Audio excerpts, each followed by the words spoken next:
Hey everyone, I'm X O'Connor. I've been making music professionally here in Nashville for about 19 years, getting to work with all sorts of amazing artists. And today we're going to talk about professionally recording an acoustic guitar. We're going to be going through whether we're using a microphone or just plugging directly in to your audio interface. So no matter what kind of gear you've got or don't have, this is going to help you out. This is the video for you. And we're also going to be working in Pro Tools, but it's all just the basics. So no matter what DAW you're using, whether it's Ableton, Logic, Reaper, no matter what it is, the concept's going to apply to you, so no one will be left behind. So let's get into recording acoustic guitar. When it comes to recording acoustic guitar, there's really two ways to do it. You can use a microphone or you can use the direct input, which is recording the preamp the guitar has built into it. But we'll talk about that in a second. Let's start with recording using a microphone. And the reason you would want to use a microphone is because it's going to give you the most natural, organic sound. I would say probably 90% of all the acoustic guitar you've heard, whether it's on the radio or on records, was done using a microphone. It's what you're hearing on all the big Taylor Swift records, the really organic Chris Stapleton records, even all the pop records. They're all using a microphone to help make sure they're getting the natural feel of the instrument.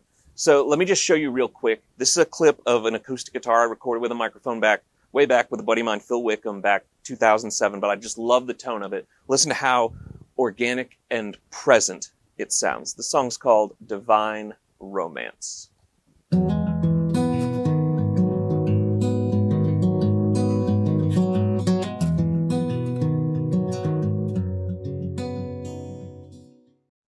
So when Phil had brought that song in, we knew it was going to start with just guitar and vocal. So it was going to be very important to capture all the intimacy, all the nuances of that nice finger-picked part that he was playing. So that's why it was important to get a microphone. We wanted to make sure we could capture not just the guitar, but also the sound of everything happening around it, because that's a huge benefit of using a mic. You're not just getting the guitar, but you're getting the guitar affected by the room and by the player. There's all these little things that go into actually making the full acoustic guitar sound.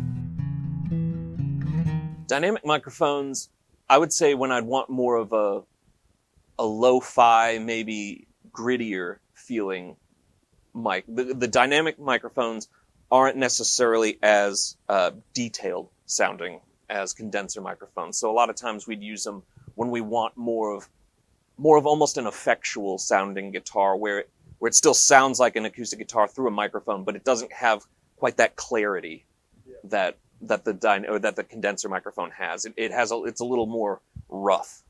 Yeah. Condenser microphone is going to give you the best overall, I feel, picture of the acoustic guitar. It's going to translate the best. It's going to be the most focused. It's going to be the most clear. It's going to have the best articulation. Like you'll hear more detail with a condenser microphone than you would with a dynamic. So here we've got two different kinds of condenser microphones. Pretty much primary microphones, condenser, dynamic. Condenser is going to be a lot more detailed. Dynamics a lot better for, higher SPLs, which are sound pressure levels, louder instruments. But we have a video talking about the differences between condensers and dynamics, so be sure to check that out if you're a little more interested about it. Yep, large and small diaphragm condensers. And the reason you'd pick one over the other, a small diaphragm condenser, is a lot more focused. So think of it as like using like a telescope or something like a sight, if you will, like a laser sight of like, I'm going to point it right here and this is where I'm going to hear on the guitar. Whereas a large diaphragm condenser, its polar pattern's a lot wider, it's a lot more broad. So it's going to not only get where you're pointing at it, but it's also capturing kind of around it and to the side and even behind it a little bit. So you're getting a lot more of the room and the overall sound of a bunch of the instrument versus with the small diaphragm condenser, you're getting a lot more focused sound. So the small diaphragm condensers, you can get great tones with. The Phil Wickham thing was a large diaphragm condenser because we wanted more of that room and organic-y, sound. Okay, so I've got my two mics set up here. They're both phase aligned with each other, so they should be in exactly the same position. They're about 7 inches off the guitar. And they're both pointing kind of right where the neck of the guitar meets the body. So on this guitar, it's about the 14th fret. So we'll just play a little something real quick, and we'll kind of bounce back and forth so you can get an idea of what a small diaphragm condenser versus the large diaphragm condenser sounds like.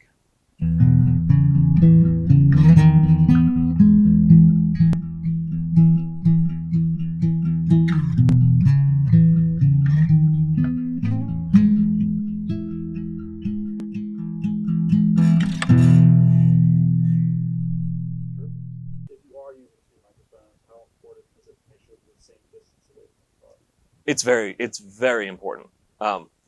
So phase is a huge issue. Whenever you're multi-microphone, like any multi-microphone recording, phase is going to be an issue because phase is pretty much the waveforms being reproduced and striking the microphones. And if it's at different times, you start to get cancellation, like the waveforms start to cancel each other out. So having them be phase aligned, which it gets all nerdy, and we all, being musical creatives, measuring isn't necessarily anyone's favorite thing, but it is super important that making sure your microphones are placed evenly. And typically it's pretty much you take how far one is from whatever you're recording and then times 3 apart from each other. So if I've got this, let's say I've got this one mic and I've got it 6 inches off the body, then I want to make sure that this other mic is 6 inches off the body, but the two of them are 18 inches from each other.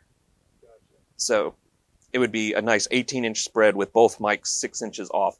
And that should get you close. It's all subjective. But then you listen and you can make adjustments from there, because when you are moving things out of phase, you will get to know quickly, especially if you're listening to the low end of it. You'll hear the low end. The low end's first thing that starts to get really funky. You'll start hearing the low end go away. It'll start to sound really like cone filtered, for lack of a better term, where it just sounds like, oh, there's like a huge chunk of something missing.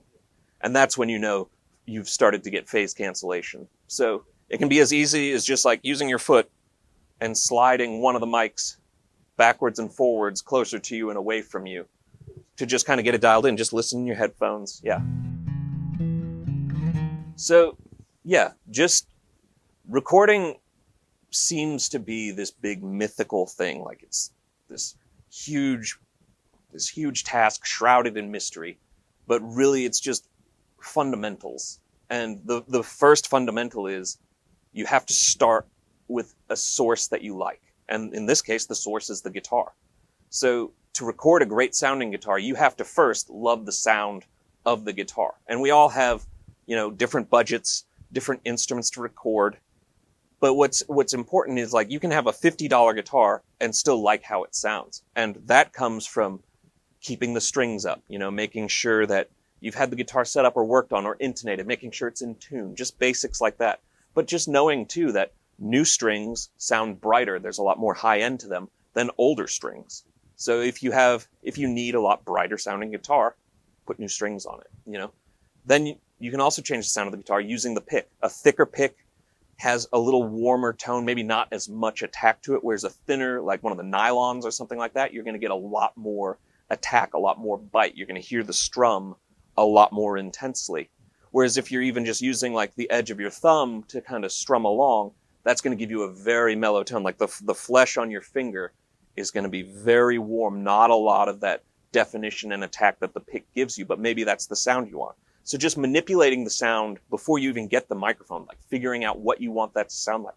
The Phil Wickham song we showed you is just him with his fingers on the acoustic. And we tried it with a pick, but it wasn't the same thing. It sounded too bitey and attacky and almost like almost an electric guitar at that point. We wanted that intimate closeness that came from just the little bit of attack of like the fingers pulling the strings, but the rest was that warm, lush sound. So let's talk about recording using the direct input or the pickup on your acoustic guitar. The nice thing about this is you just need an acoustic guitar with a pickup inside it, then a 1/4-inch cable straight into your audio interface. Super simple. The sound you're going to get though is dramatically different from using a microphone. It's a lot more electric guitar sounding almost. You're hearing way more of the metallicness of the strings. You're kind of getting the hollowness of the body, but it's not like when you're listening to the guitar from the outside. You're hearing it from the inside. So it has, I would say, almost a mechanical sound to it. But it's completely usable and acceptable. If that's all you've got going, you can get great sounds that way.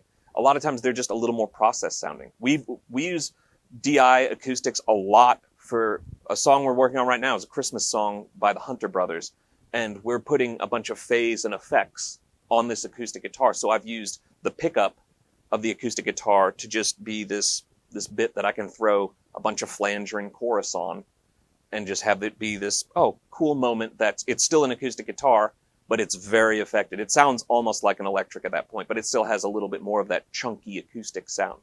But if you really want to know what DI'd acoustics sound like, look at any song from the 90s. Here's a song by Alice in Chains called Nutshell.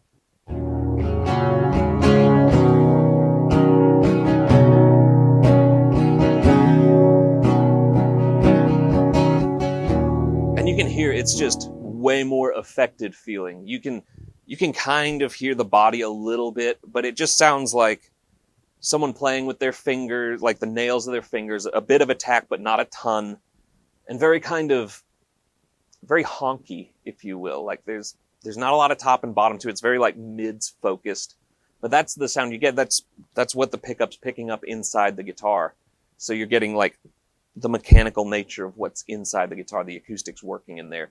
So it's not like an overall big picture like you get with a microphone. It's a more focused, kind of unique sound inside, but it's totally usable. If you're just doing acoustic and vocals, it's easy to just get a sound that's going to stay out of the way of your vocal, but people will still know it's a great sounding acoustic.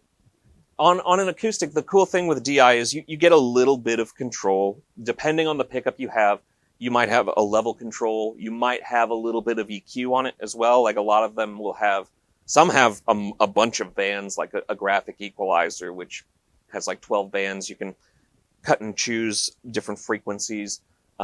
Mine only has like a top and bottom boost or whatever, so you kind of don't get a lot of control, but it's a little bit of something. But it's pretty straightforward. The biggest thing you need to watch when you're doing DI'd acoustic is just the level, making sure you don't clip, because like in any recording, clipping, there's no coming back from it. It sounds bad because it's just true distortion. So you want to just make sure you're not recording too hot, and that'll be either using your mic pre to make sure you're not getting big peaks that go into the red, or using the preamp if your pickup has it like on your guitar, making sure you're getting a nice, nominal signal. There's a big misconception that you have to record as loudly as possible in the digital world, and that was true when maybe 16-bit was the thing, but we are well past that now. We're in 24-bit, 32-bit, depending on what system you're using. So just make sure you have good level. I like to get my peaks hitting at about the -9 level on the meters, whether it's Pro Tools or Logic. If you're hitting at peaks around -9, but consistently down in the -18, -14 area, you're going to be in great shape. That's plenty of signal, and you won't be clipping. You'll have a great overall sound. Hey everyone, hopefully you guys found this video helpful. We'll be doing another video in where we'll do the editing and the mixing of the guitars we just did, so be sure to check that out. Also, we're always trying to provide great, amazing content for not just music production, but music business and songwriting as well. So if you found this video helpful, want to see more videos like it, please like and subscribe.